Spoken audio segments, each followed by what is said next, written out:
आजच्या रेसिपीत सर्वांचे स्वागत आहे। आज बनवूया खमंग अशी टिक्की। लहान मुलांना संध्याकाळी काहीतरी खायला हवेच असते, त्यासाठी आज बनवूया खमंग अशी पौष्टिक टिक्की। त्यासाठी मी ते 1 वाटी भिजवलेले पोहे घेतले आहे। आता त्यामध्ये एक उकडलेला बटाटा किसून घेऊया। असा छोट्या किसणीने किसून घ्यायचा बटाटा। आता त्यामध्ये बारीक चिरलेली मिरची टाकली आहे, हिरवी मिरची। तर तुमच्या मुलांच्या आवडीप्रमाणे टाका मिरची। एक कांदा टाकलाय, स्वच्छ धुतलेला बारीक चिरून घेतलेला पालक टाकलाय, चवीपुरते मीठ टाकले, थोडीशी हळद टाकून घेतली, चाट मसाला टाकून घेतला। चाट मसाल्यामुळे छान चटपटीत टेस्ट येते टिक्कीला। तर छान मिक्स करून घ्यायचे। संध्याकाळी मुलांना भूक लागते तेव्हा काय करायचे हा प्रश्न सगळ्याच आईंना पडलेला असतो।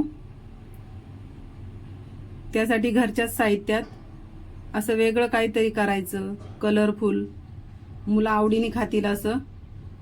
त्यासाठी असा हा ऑप्शन चांगला आहे। आता टिक्की बनवून घेतली आहे, तर त्याला तीळ लावून घेऊया। तीळ जरूर लावा, तिळामुळे खमंग लागते टिक्की। अशा पद्धतीने आपण टिक्के बनवून घेऊया।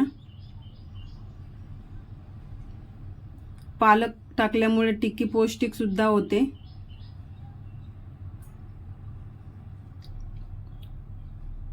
रोज रोज मुलांना काय द्यायचं खायला। आता टिक्क्या बनवून झाल्या आहे, आता फ्राय करून घेऊया। तळण्याची गरज नाहीये, थोड्याशा तेलामध्ये सुद्धा ह्या टिक्की छान फ्राय होतात। आतमधून सॉफ्ट, वरतून कुरकुरीत लागतात। अशा पद्धतीने आपण टिक्की फ्राय करून घेऊया। बघा किती छान कलर आलाय, खूप छान लागतात ह्या टिक्की। तयार आहे अशा पद्धतीने आपल्या टिक्की। मुलांना आवडतील अशा पौष्टिक खमंग टिक्की। धन्यवाद।